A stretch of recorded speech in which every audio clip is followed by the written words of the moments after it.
Well, thank you very much. We're with friends of mine and members of the African American community, and we're going to be talking about law enforcement, education, business, health, and various other things. As you know, tomorrow we're going to Dallas. We're going to start our rallies back up now. We've had a tremendous run at rallies. I don't think there's been an empty seat since we came down on the escalator. With the First Lady, that was with the future First Lady at that point. It's been an amazing thing to behold, and we're going to be starting our rallies. Our first one, we believe, will be we're just starting to call up, will be in Oklahoma, in Tulsa, Oklahoma. Beautiful new venue, brand new, and they're looking forward to it. They've done a great job with COVID, as you know, in the state of Oklahoma. We're going to be coming into Florida, do a big one in Florida, big one in Texas. They're all going to be big. We're going to Arizona. We're going to North Carolina at the appropriate time. The governor's a little backward there. He's a little bit behind. And unfortunately, we're going to probably be having no choice but to move the Republican convention to another location. That'll be announced shortly, but we'll have no choice. We wanted to stay in North Carolina very badly. We love it. It's a great state I won. Many, many friends, many relatives, frankly, that live there. And we'll see how it all works out, but the governor doesn't want to give an inch. And what he's doing is losing hundreds of millions of dollars for his state. But we'll probably have no other recourse but to move it to another state. We have a lot of states that want it: Texas, Georgia, Florida. We have many, many states that want it, but we've given them everything we can. North Carolina, special place, but I think we're going to probably end up giving you an announcement pretty soon. We are doing well in so many ways. You see what's going on with NASDAQ. We just broke another record yesterday. Some good news came out of the Federal Reserve today. I think some very good news. We're really doing a financial comeback. The jobs numbers were fantastic. Now we'll have some other job numbers come up over the next few weeks, and we'll see how that goes, but I think it's really good, and we're on our way to a very big comeback. I'd like to ask some of the folks that I'm with today to say a few words. They've been really supporters and friends of mine. They understand life. They understand, I think, the black community better than anybody I know. And I will tell you, Ben Carson is an example of exactly what I'm talking about. He's been my friend from the first day we met, I think. And we were opponents, but we were never really opponents. Ben is a very exceptional guy. He's done a fantastic job at HUD. But I'd like to maybe start with Ben to say a couple of words and go to Darrell and the rest of us. Let's say a few words to the press, if you would, please, Ben. Well, thank you, Mr. President. We're here obviously to talk about some of the concerns in the black community that have risen to a point that people all around the world are making their voices heard. This is an opportune time to do something about it, because this administration has already established a record of actually solving problems that other people just talk about and have talked about for many years. And I am delighted, Mr. President, that you have made it a priority to solve this problem. And we're all going to be helping with that process. There are many others out there, people of goodwill.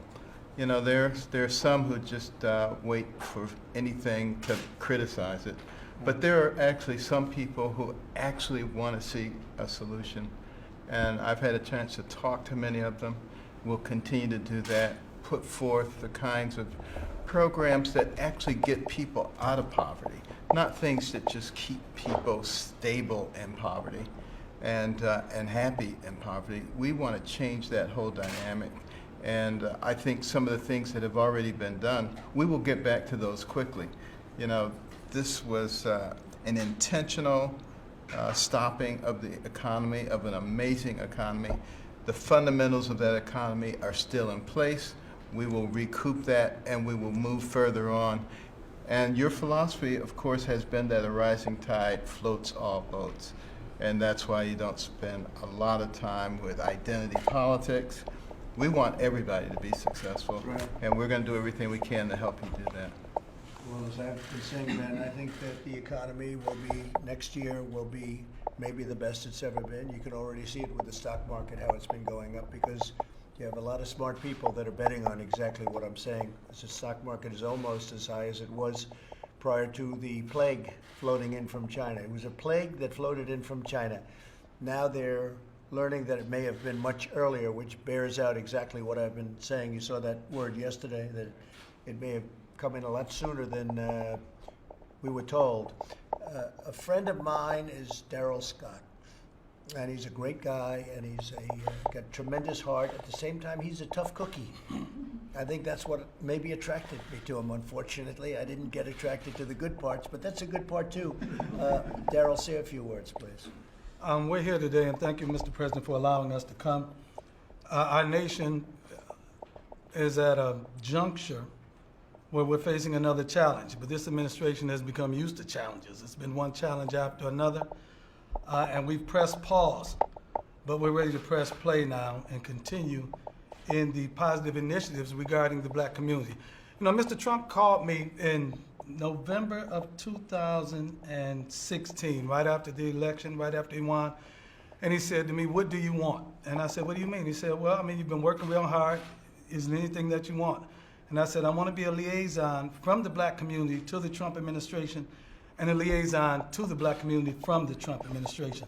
Since then, we've worked on criminal justice reform, we've worked on urban revitalization, prison reform, a number of initiatives that are HBCUs, a number of initiatives that are proactive towards the black community. And here we are now, and we're facing another challenge, and we're going to come up with some great solutions to these problems that are confronting this country. And I'm just glad to have a seat at the table and to have my input received. Well, your input's been very important, Daryl. You know that. And it is true. I've known Daryl a long time. He didn't want anything. What he wanted was just to have a voice so he can make certain positions known. And he's done that very well, better than anybody I can think of. Another great voice in the black community is Wayne. Wayne, you've been my friend for a long time. Wayne Dupree. His show is a phenomena. It's a great success, and people listen and they respect what you have to say. Go ahead, please. Well, my name is Wayne Dupree. I met President Trump when he was a businessman. As a matter of fact, he's given me 5 interviews, 2 of them in person, 3 on the phone. And when you're talking about somebody who is not with the mainstream media, somebody who just has a small voice but has a desire to make changes with his voice, to reach out to a billionaire in New York, and without hesitation, he gave me those interviews. And I think he's a natural leader. And I mean, honestly, I have supported him ever since he decided to run for president. As a matter of fact, we interviewed him the month before he came down the escalator, and he said, "Well, Wayne, you know, we're going to have a big announcement next month." And I said, "Well, you know, you can do it here on the show if you really want to." But I mean, I'm glad that he has changed things here in D.C. But my daughters and my son and my family, they want to see a lot more positive things coming from the White House. They want to see your leadership, and they also want to see things change for the better in this country. I know you can do it. I know you can do it. We'll do it. We'll do it, Wayne. Go ahead, please. My name is Raynard Jackson. Thank you, Mr. President. Thank you, Daryl, for inviting us to this roundtable here. I'm from St. Louis originally, live here in Virginia. But what I'd like to say to you, Mr. President, is kind of off the beaten path. I'd like to say to all the media assembled here that I wish they would quit lying about what you've done specifically for the black community. So you got radical liberal journalists like Joy Reid from MSNBC, Don Lemon from CNN, Roland Martin, who are putting more poison into the black community than any drug dealer, who are killing more black folks than any white person with a sheet over their face. How are they doing it? Spreading these lies about the economy you had, Mr. President, before the virus was a continuation of Obama. That's just factually not true. I have a degree in accounting. I keep up with the economy. They're lying. So to all these folks on MSNBC, CNN, Roland Martin, what, you afraid to have real black Republicans who know what the hell they're talking about?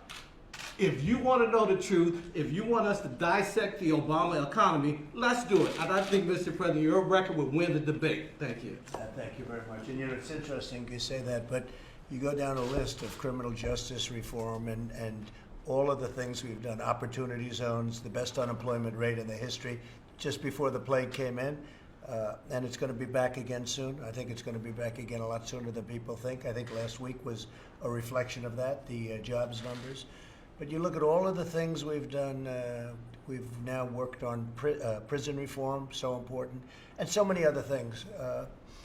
But when you look at the economics, when you look at how well the black community has been doing under this administration, nobody's done anything like we've done. And a big thing is criminal justice reform. I keep hearing about, criminal justice reform, and everyone's trying to take the credit. And that one, I will say, we will take the full credit because they couldn't have done it without us. And I'm not sure, frankly, that the previous administration tried. They may have, but they certainly couldn't get it done. And the people that came into my office really asking very nicely for help. These are not people that are supporters of mine. But once we got it, they took the full credit for themselves, and that's okay too. But we got done criminal justice reform and all of the other things. I think that one of the elements that people aren't talking about are the opportunity zones that we did with a great senator, your friend from South Carolina, right? We did it with Tim, and it was his idea, and it was a big idea, it was a bold idea, and it's worked much better than in our wildest dreams. We couldn't have thought that that was going to happen. So we did many things, and we're going to continue to do many things. One of the elements that I talk about is, and I was telling this to Daryl before, that 42, 44 people would come to see me every year. The heads of the historically black colleges and universities, and they would come up here, and I got to actually know them. And the first year they came, I thought it was a normal meeting. They were asking for a lot of money, which they were having a hard time getting from previous administrations, and we got it for them. The next year they came back, I said, "Well, what are you guys back for?" He said, "Well, we want the money again." I said, "Aren't we working long-term deals?" "No." "We got the money." And then the third time, I said, "I see you come." So they made you for years, many years, for decades. They had to come back, keep coming back, keep coming back. Not like a lot of others where they get it. And they kept coming back and asking for money. And I said, what's this all about? Why do you have to come every year? Why don't we make a longer term deal? And we made, I think, a 10-year deal. And they're all funded up and they're all set. And that's historically black colleges and universities, and they play a tremendous function. I got to be friendly with some of them. I won't tell you what some of them said, how bad it was about the past administration and past administrations. But they were treated very, very badly, and I treated them very good. So they don't have to come back. I said, the only bad thing is I won't see you people anymore, maybe for a long time.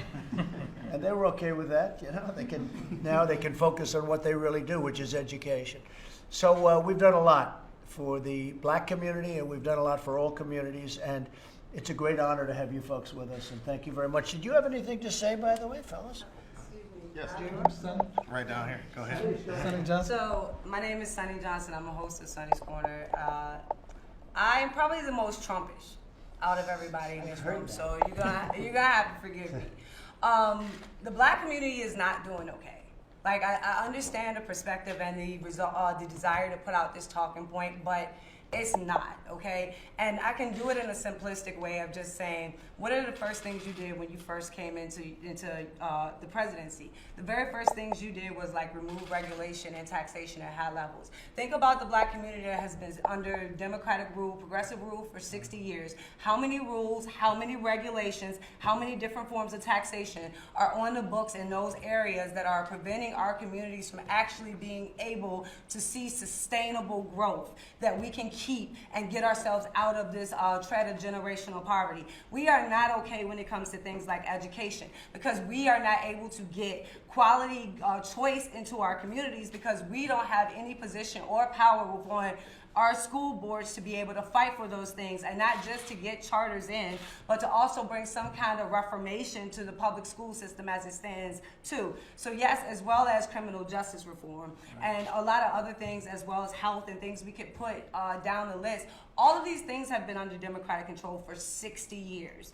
And they are not going to change until we have a Republican Party that is willing to go into these communities and actually offer a choice to these people about how we can do things differently. Because the way it is structured now, the only choice that we get is left or either further left.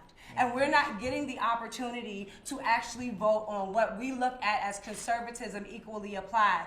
The very basic economic principles that we on the right say are significant in our success and seeing the success in our country, those are not being offered at the local level in Black communities. So basically, we're asking to grow out of concrete, because we don't have the fertile soil in these areas to make everything flourish and bloom the way my generation would like to see it. So I think the numbers and statistics about my generation are not going to be out for 20 years. You're not going to see that we have started to change the dynamic within families. We have started to change the dynamic within marriage. We have started to change a lot of the negative dynamics that are still brought up in statistics today involving us. Our generation is working on making sure those things change. And nobody looks at us and sees the power we have to be effective in making change this generation, and not just waiting for the next layer of statistics to come out. So until we can actually get an honest dialogue on the right out into the ether, then you're going to keep on having, the fake news media spread lies, because we aren't there giving another choice as to how these things could be done. And it's going to continue to go left if we aren't there giving an option to make it go right. And that's like the biggest thing that we're having trouble with on the right, is like understanding how government works. We are a republic. That means local government has the most power over citizens' lives, as well as how to take that and put it into a cohesive message that can be spread to the Black community that will already engage upon what we already know. If we looked at like the photos of you before you became president, and you were taking pictures with Snoop, and you were taking pictures with all the icons of hip hop. You did that, I think, and you could tell me if I'm wrong, but you did that because you saw capitalists, you saw branders, you saw entrepreneurs, you saw people that were willing to take a chance and make things grow. That is us. That is the Black community. And I would like to see a challenge from you to see how many in the Black community can put their names on the side of a building coming out of this. If we're really going to reshape and reform the way that we do this, issue that challenge, because that's what we need more now than ever. And we need it to be focused and centric on the Black community, not into letting people come in and gentrify areas that are traditionally ours. And you don't need closed police departments. No, we need the police. But if you take if you take and look at what happened in Ferguson, because Ferguson is like where Black Lives Matter really came out. I ain't gonna say it was born, because people will fight about that. But if you go back and you look at Ferguson, the DOJ did a report on Ferguson, and what came out of that report was that the mayor's office was using the police force as a taxation unit. So they were forcing interactions between police and the citizens as a way for them to raise money and bring money into the mayor's office. That was causing over-policing. So it is not the fault of the police, nor is it the fault of the citizenry what the legislator and the executive branches of city government are putting into legislative practice. Very good. Well stated. Wayne, what do you think? Good job? Very good I think job. a good job. Thank you, Sonny. Appreciate it. Great job. Fellas, go ahead, please. Well, she said a lot of the things that, that I don't know if I can say it any better than that, but just that a lot of these things are systemic. I think what we've done through your leadership is start to break down that system and fight back. Opportunity zones, HBCUs, criminal justice reform. Those are reversing some systemic issues. And through your leadership now, we're looking at other layers of that, because we just saw what COVID shined a spotlight on access to capital. It shined a spotlight on health disparities. And then recently with the protests, how can we create better police and community relations? But one thing we've done over the last couple of weeks is listen to individuals, and now we have solutions. And those are things we're going to continue to work through as an administration, because it's about results. And I think a lot of people are leaning on you because you're result oriented. It's not about just us talking here. It's about what we're going to produce out of this meeting. And you know what, that's the thing. A lot of people that listen to the show or calling on the show, they want to see those results. If you go into the black community and you tell people type of statistics, they're, oh, okay, yeah, great. But if you show ground moving, ground shaking, things growing up from the bottom, those opportunity zones, or more jobs than what they are right now. But if you start showing those things, and a little friendly drive-through, hey, President Trump here, believe me, there are many people that are on these online boards, and like I said, the call-ins and whatnot. They do support President Trump. They know what happened in the Obama administration. They know what you're doing. They also see what the media is doing to you. So don't think that you are alone. It's just that they need to hear more from you. I agree with you. That's true. It's the only way you get through the media, because the media is almost 100% negative. It's incredible. But that's not the only thing that's impeding the progress of the legislation that you put out. So let's take opportunity zones. If the opportunity zones pass from a federal level, they then go down to the state and then are allocated on local level. So for us as black people to actually access the opportunity zones, I have to go talk to Democrats.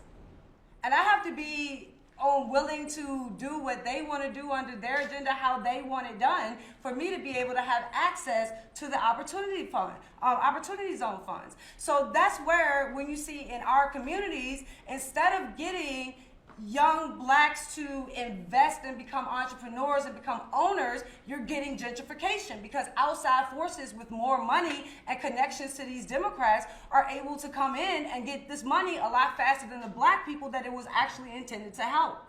And so you're seeing this changing of our community, where at no point in time are we allowed in the process to become a part of it and maybe be the innovators of what the future can look like. Because that is what you really have coming out of the black community, a desire to be an innovating force about what our communities look like in the future, where we have been handed policy, or we have been handed government for so long, and now you have a population that says, we want to use the government as a republic, localized government, to reinvent what our communities look like. And yes, it will include police, it'll include schools, it'll include all the necessity of civilization, but it'll also include more investment, ownership, and entrepreneurship from the citizens in those communities. You'll be happy to know that this administration has recognized that problem. The community development, financial institutions, the credit unions, the local banks have been excluded from a lot of the dissemination of the funds previously. That's been recognized in the process of being corrected right now. And that will go a long way. Correct? Mr. President, you've been nothing short of historic for Black America. I don't say that because I have to, because I can say whatever I want to say as a free citizen here in the U.S. You've been nothing short of historical. Criminal justice reform was historical. We were getting locked up at unprecedented rates. You undid the 1994 crime bill, and we are forever thankful for that. Even the opportunity zones, we can be critical of a lot of things, but the opportunity zones incentivize the people that had money to put the money where we needed it most, which are in these urban and rural neighborhoods. HBCUs, the whole bit, I can go down thing after thing. The current issue that we're having right now is police reform, which is so much needed.